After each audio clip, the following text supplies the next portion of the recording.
국민 여러분, 이 추운 언동설안에 다들 건강 유념하시고 건강 잘 챙기셔서 이와 같이 살기 좋은 자유 대한민국에서 살 수 있기를 기도하고 염원합시다. 할렐루야 스님, 동천 스님 인사드리겠습니다.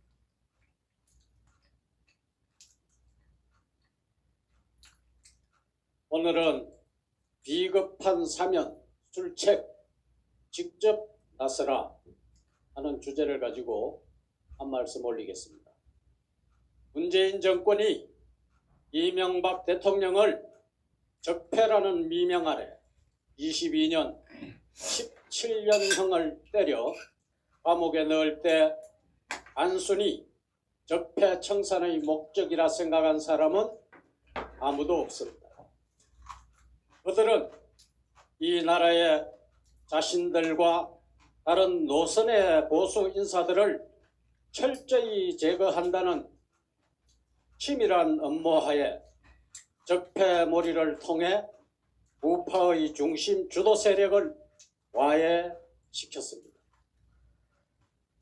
이후 친북 친중 정책으로 일관하며 썰린 우호 관계의 외교를 파괴하고 국방의 건강을 송두리째 허물었습니다.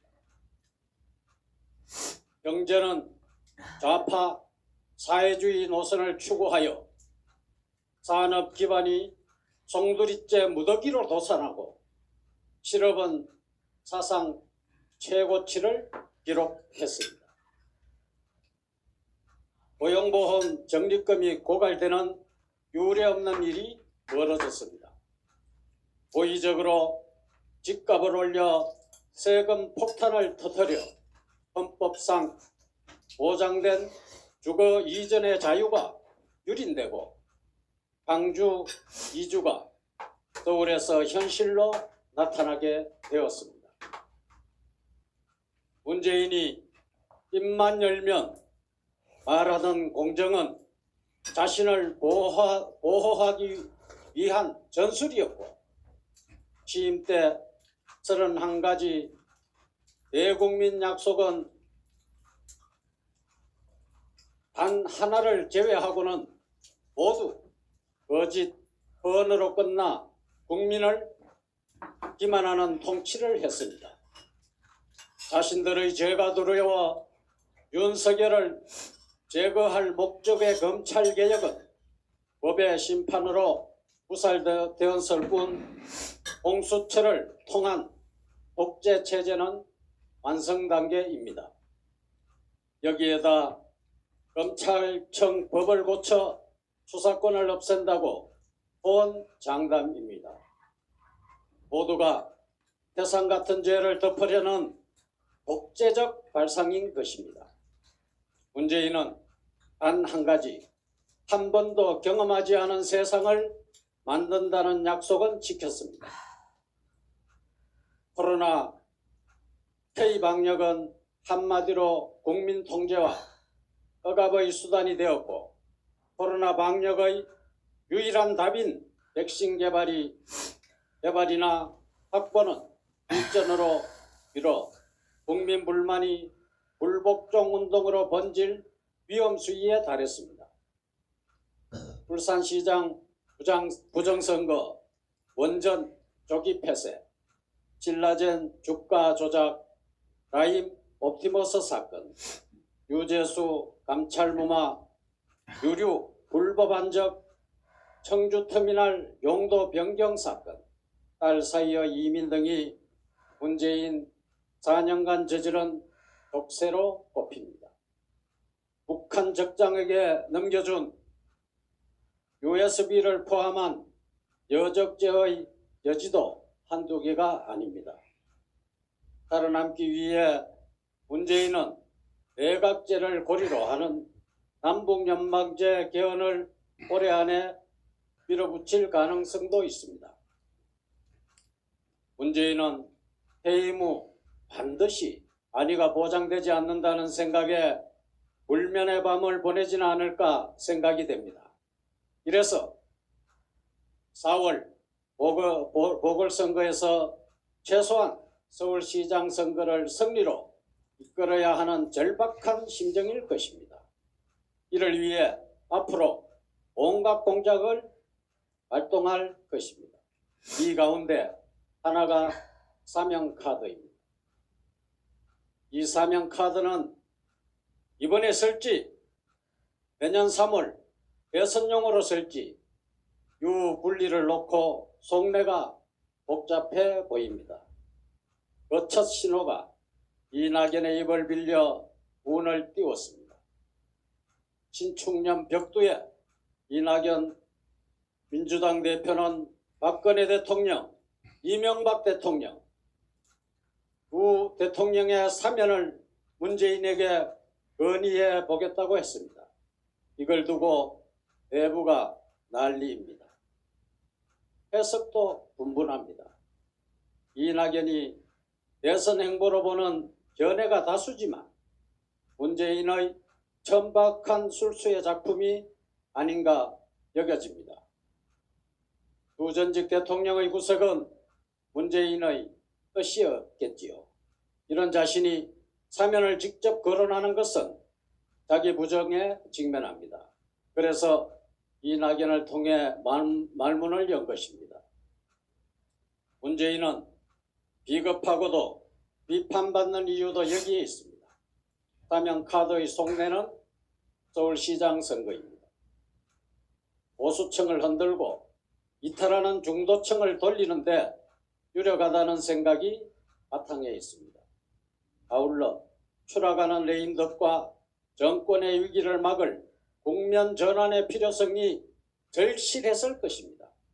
또 한 가지는 사명카드가 이번 보선을 넘기면 타이밍을 놓치게 된다는 지적입니다. 이런 이유로 문재인은 이낙연과 사전조율을 거친 후 그를 통해 사명카드를 꺼내 들었다는 설이 유력합니다. 아무튼 분명한 것은 열자 해지가 답입니다. 무고한 전직 대통령의 사법 처리는 명백한 정치적 탄압인 만큼 신속하게 석방해야 합니다. 사명카드를 띄우고 여론의 향배를 보는 비겁한 행태는 반드시 응징된다는 점을 새겼으면 합니다. 박근혜 대통령, 이명박 대통령의 사면, 문재인은 선택의 여지가 없습니다. 안 해도 죽고 해도 죽는 딜레마입니다. 하지만 하고 죽는 게 그나마 여지가 있습니다마는 비겁하게 뒤로 숨지 말고 전면에 나서 결단을 해야 합니다. 신축년에 기대해 봅니다. 60년 전 신축년의 위대한 영웅 박정희 대통령을 이 땅에 보내 흥전등화의 나라를 건지는 결단을 결행했습니다. 이게 1961년 5.16 군사혁명입니다. 대한민국은 당시 학생들까지 나서 남북 학생회담을 하자며 판문점으로까지 가서 데모를 하는 등 나라 전체가 자고 나면 데모 천국이 돼 일대 혼란에 빠지는 형국이었습니다.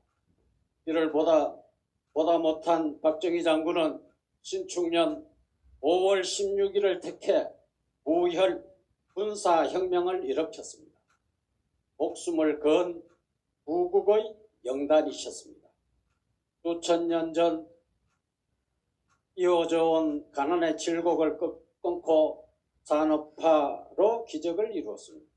박정희 대통령께서는 세계 10대 경제 강국의 초석을 다져 오늘날 풍요가 넘치는 기름진 나라를 만들었습니다. 김일성의 적화야욕을 잠재우는 구국강병은 실로 위대했습니다. 박정희 대통령이 비탄의 운명을 달리하지 않았다면 대한민국은 1980년대 중반 핵보유국이 됐을 것입니다. 1979년 카터와의 한미 정상회담이 공동성명도 끝난 배경이 대한민국의 역사를 바꾸었습니다. 만약 박정희 대통령이 추구한 자유국방의 타의에 의하지 않았다면 이때 이미 남북체제전쟁은 끝났을 것이며 지금과 같은 친북, 종북, 주사파 세력들에게 나라가 넘어가 거들나는 비극은 없었을 것입니다. 박정희 대통령의 원자력 발전 정책이 세계 제1의 원자력 기술국이 된 사실을 모르는 사람이 적지 않습니다. 박정희 대통령의 군사혁명은 그 자체도 역사적이지만 박정희 대통령이 성공적으로 이끈 또 다른 실로 위대한 혁명이 있습니다. 좁은 농토에 농사의 계절을 없앤 박정희의 비닐혁명은 가히 기적을 이루었습니다. 겨울에 상추와 참외, 딸기를 먹고 깻잎, 풋고추, 가지, 오이 없는 농산물이 없었습니다. 우리의 농업 판도를 바꾼 비닐혁명의 위대함을 새겨야 합니다. 박정희의 녹색혁명은 가장 단기간에 벌거숭이 국토를 늘 푸른 산림으로 바꾼 세계사적 기록입니다. 박정희 대통령의 새마을운동은 실로 위대한 재정혁명입니다.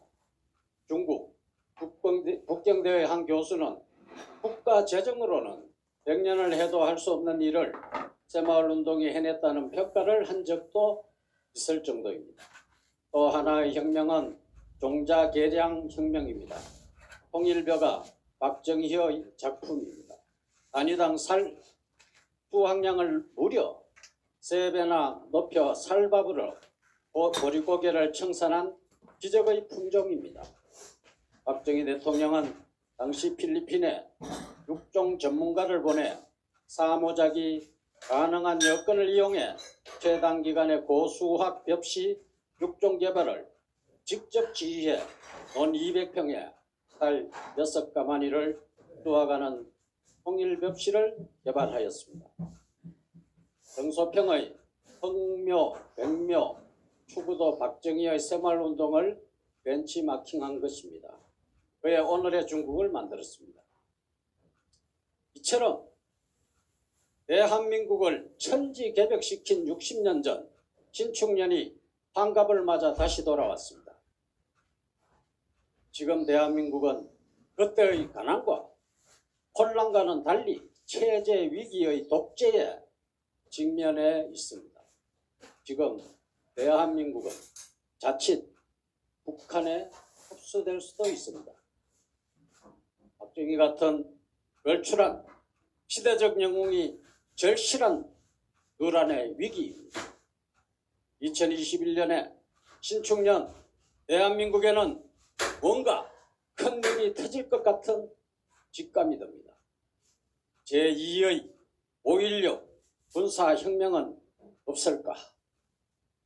풀뿌리 문문혁명이 나라의 운명을 바꾸게 될까?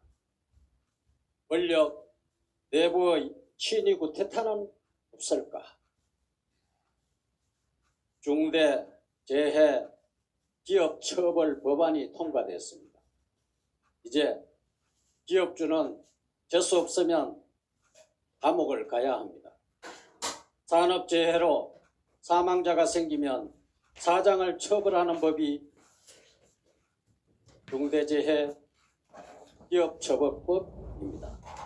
사장이 회사의 공장에서 안전사고가 발생해 인명사고가 나면 직접 관련이 없어도 감독 책임을 물어 형사처벌로 구속이 됩니다. 건설 현장이나 공장 등 수많은 일터에 안전사고의 가능성은 열려 있습니다. 대부분 안전수칙을 지키지 않아 자초하는 안전사고가 대부분입니다. 이래도 감독을 제대로 안 한 것으로 몰아 경영자를 구속한다는 법입니다. 노동자 천국이 가져온 묻지마 법입니다. 사장을 시켜줘도 안 하겠다는 기피 현상이 옳게 뻔합니다. 더블당의 입법 독재가 실로 자기들 마음대로며 참으로 가관이 아닐 수 없습니다. 이제 누가 자기 돈 투자해서 사업을 하려 하겠습니까? 돈 있는 사람들은 이제 사업 안 하려 할 것입니다. 평생 먹고 살 것 있는데 뭐하러 위험을 감수하겠습니까? 청년들의 미래가 정말 걱정스럽습니다. 기업주들이 사업을 접으면 이제 학교 졸업해도 어디에 취직을 하겠습니까? 창업을 하면 된다고요? 그러다가 깜빡 하려고요. 공무원밖에 없겠네요. 기업 문 닫고 세금 안 들어와도 공무원은 계속 자리가 나올까요? 현재 취업하고 있는 노동자들도 마찬가지입니다. 기업주가 구속되고 회사 문 닫으면 누가 취업시켜 주겠습니까? 정부에서 책임지라고요? 공유화해서 일자리 보장하라고 뺐으면 될까요? 직장인들과 미취업 청년들의 앞날이 걱정입니다. 이런 법을 여야 합의에 의해 통과시킨 정치인, 국회의원들 제정신입니까? 장래의 일은 내다보지 못하고 눈앞에 비난만 피하고 보자는 것입니까? 중대재해처벌법 대상에 학교장도 포함이 되었답니다. 학교도 사업장이라니요. 잘됐다. 요즘 학교장은 정교조가 해먹는다 카대요. 한 번도 경험해보지 못한 그런 나라에서 정교조 출신 교장 선생님들 깜빵 갈 일만 남았네요. 이왕이면 관공서에도 특대 적용해야 하지 않을까요? 관공서도 사업장이잖아요. 공기업은 당연히 사업장이겠죠. 관공서에서 공무원은 물론 계약관계에 있는 사람들 사고 나면 기관장과 단체장을 형사처벌하는 법률을 만들어야 하는 거 아닌가요? 국회의원, 보좌관이 재해를 입으면 국회의원도 처벌하고 이래야 노동자들이 안전한 나라, 노동자 천국이 가져온 묻지마법 한 번도 경험해보지 못한 나라가 됩니다. 국회의원 여러분, 더욱더 분발하십시오. 요즘 문재인 지지했던 국민들도 대출금, 보전금 다 까먹고 법 길거리에 나앉게 생겼으니 이념이 밥 먹여주냐고 지역이 무슨 상관이냐고 하면서 문재인을 찍었던 손가락을 자르고 싶다며 등 돌리고 돌아서고 있답니다. 문재인은 정말 밤잠 못 자게 생겼습니다. 호남이 등을 돌리면 이제 백대문 40만 명만 남죠. 종북, 자생, 간첩들은 제살길 찾기도 바쁠 테고 대안도 대책도 없습니다. 지지율 5%대가 눈앞에 와 있습니다. 과연 제 명예 갈 수 있을까요? 임기 끝나기 전에 국민들에게 잘못을 사죄하고 조금이라도 선행과 공덕이라도 쌓아야 할 것입니다. 그것만이 문재인이 살 길이겠죠. 한 줌도 안 되는 백개문 신경 쓰지 마시고 50만도 안 되는 백개문들이 당신을 지켜줄까요? 내가 이런다고 달라질 것도 없겠지만 너무 답답하여 쓴소리를 해봤습니다. 누구를 믿겠습니까? 살기 좋았던 우리나라가 암흑천지로 변해버렸습니다. 자유대한민국은 우리 국민들이 직접 나서서 지키는 일밖에 없을 것 같습니다. 경청해 주셔서 감사합니다. 대한민국 지키기 불교도 총연합 호국성군 단장 영천합장